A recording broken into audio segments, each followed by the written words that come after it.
I'm here with Ben. Ben was at the game, I believe, so it's always good to speak to somebody that was at the game. Arsenal coming through, beating Brighton 2-0, going through to the quarterfinal of the EFL Cup. Ben, now when you saw the starting 11, was you like a few of us, a little bit perturbed or a little bit concerned, or was you happy that the manager had rotated well? Because he did make a number of changes tonight. Yeah, I think it was 10 changes from the side that beat Palace on the weekend. And I was saying to some friends earlier, if Arteta, he makes changes and then we were to go out, he's going to get stick. And then if he doesn't make changes and then we pick up an injury, he's damned if he does, he's damned if he doesn't. But true, yeah. Obviously in football, it's a results-based business, and he's made the changes and we've come up with a 2-0 win. So, lots of players getting rest, lots of players that haven't played getting minutes. So 2-0 win, we're through to the next round. You can't really complain at all. So. Absolutely. I mean, I did make the point before the game on the watch-along. I said there's a lot of changes, but if we win the game, hats off to the manager. And so it turns out, yes, a big up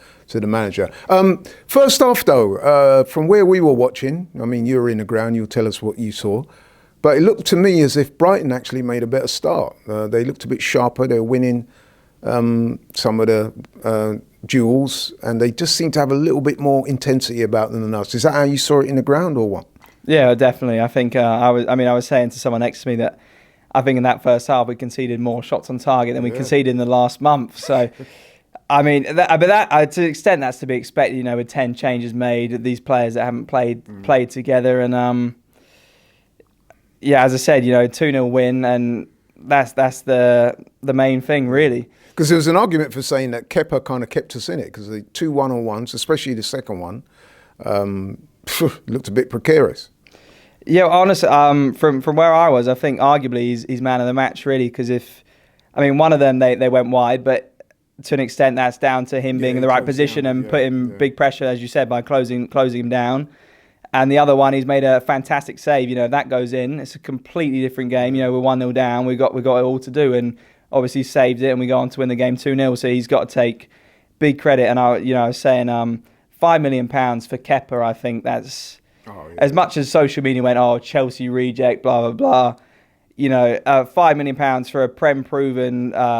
He's won loads of trophies with Chelsea. Spanish international. Yeah, exactly. And what was he? £70 million when he signed for Chelsea. You think £5 million for a keeper? I think he's 30 odd for a keeper of that age. That's not even too old. He's still got more than enough time left in his career. And he's done a fantastic job. And I think Andrea Berta and the team at Arsenal, I think that's a really shrewd signing, despite what social media went on about it, really. Yeah. No, I absolutely agree. I thought he was really good today. And like you said, kept us in the game.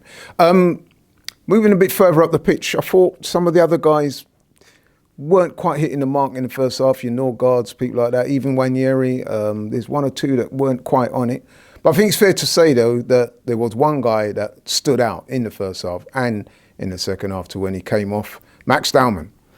Yeah, as I was at the game, and I said to the people next to me, can you believe he's 6 years younger than me? It's 15 years old. It's crazy. Until today, correct me if I'm wrong, I think he'd won a penalty in every appearance he made for Arsenal, which is just... I remember there was 2 pre-season games. I think one was AC Milan. I can't remember the other one. He won a penalty in both. Then against Leeds, when we won 5-0, we won a penalty. Newcastle, wasn't it? Sorry? Was it Newcastle you won the penalty against? Oh, it might have been, yeah. And then against Leeds in the Premier League, when we won 5-0, we won a penalty as well. So just, to believe he's 15 years old is just, as I said, 6 years older than me. It's crazy, really. And he was great again. And he looked a bit disappointed to be coming off, to be fair, because he was enjoying himself out there. He was playing really well, beating his fullback for fun, and he was really... he was sensational. Yeah, as I said, 15 years old, it's just... It gets younger. You look at Lamine Yamal, and even when Neri, he was 15 and 300 days or so when he made his debut, and Max Dowman's come in, and I don't know if he beat that record or if he sort of equalled it, but you thought that was crazy with Neri, and we've seen it again, and it's just... I think he's the youngest player to ever start for Arsenal in a game like this, so... Well played to the man. Wanyeri, not the best first half, but pops up with a goal in the second half. Really good goal, really good approach play. Lovely little flick by Marino. Yeah, it was crucial, really, because I think we hadn't didn't really create many chances until then. And as you said, when it comes, you got to be clinical. And as you said, it wasn't his best performance in the first half, but when the chance came, he's tucked that away, and that completely changes the game. And you're thinking, if it's still 0-0 with 30 minutes to go, you might have to bring on the likes of Rice and Gyökeres and stuff to try and make sure that you don't go out of this competition. We don't want to be going out. As we haven't won it since 1993. You want to be competing on all four fronts, and the fact that we got that goal, it then relieves the pressure big time. Everyone in the stadium can relax, and Arteta doesn't have to bring on these players that he wants to rest for the Premier League. He doesn't have to bring them on, and it. Then we're less likely to pick up the injuries, and we can continue mounting the Premier League challenge, really. Definitely. And we got that goal, and then shortly after that, the manager makes some changes, bring on the changes. One of the changes is Saka. He scores the second goal and pretty much puts the game to rest. Just picking up on what you said about the EFL Cup. Now, it's my contention, I've been saying it a lot, I've done videos on various forums saying that for me, this is a very important trophy, especially this year. Arsenal need to win a trophy. The EFL Cup will be the first trophy that we actually contend for, being that the final takes place in March, early next year. How important do you see? Because I'm chatting to some fans. Some fans are not that fussed, but I must admit, I'm fully invested in this competition. I honestly want Arsenal to throw everything at it and win it. How do you feel about it?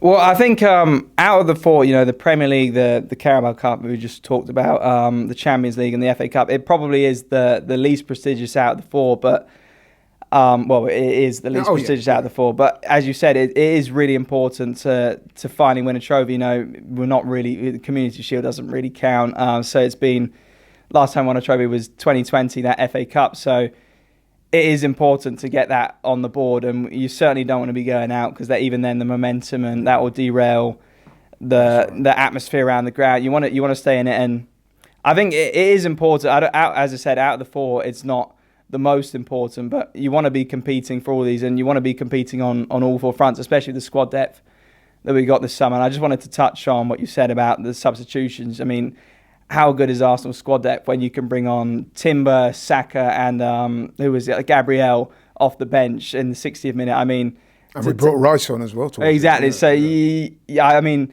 the starting 11 wasn't the strongest tonight. That's because of the rotation. But I looked at that bench and I thought, we've been crying out for that in my whole lifetime as an Arsenal fan. I think this is the strongest squad we've got overall, and to bring those off the bench just shows how far we've come, really. And I tell you, another yardstick, we saw Liverpool rest a load of players today, and they've gone out of the competition 3-0 to Palace. Speaking of which, we've just found out that we've got Palace in the next round. You happy with that draw? I think Palace at home, I certainly take that over a Newcastle away or a Man City away. I wanted to avoid away. I wanted to avoid Man City, definitely. I wanted to avoid Newcastle as well, especially in an away game. Especially away game. Yeah, I think at the Emirates, I'd still back us to beat Newcastle, but you want to avoid those teams. And Palace are obviously a fantastic side. You don't want to underestimate them or discredit them, but. What was it? We had them in the League Cup. Was it last year when we gave Jesus scored a hat trick and we went through then? So beat them at the weekend. Yeah, so I think certainly it's a draw that favours Arsenal. You'd expect us to go through. Obviously, in football, nothing's ever guaranteed, but you certainly can't have too many complaints. It's a decent draw. Yeah. Given that it's a quarter-final, it's against Palace. Do you think the manager will play a strong side, or do you think we'll see a heavily rotated side like we saw tonight? Yeah, I'm not sure where it fits in amongst the other fixtures. I think I'll have to take a look at... I think the game is on December the 15th, something like that. Yeah, again, I'm not sure where it fits around, if we got a game 3 days before and then a Champions League game after that. I think it does depend on that. If it's if it falls where they've got time to rest players, then I'd expect probably certainly not 10 changes like tonight, but you'd think there'll be a level of rotation in there, but still keeping some of the starters in there, and just giving players like Nwaneri and those that should be getting minutes, but because of the strength of this squad that haven't picked up minutes, you'd hope that they'll still get some as well.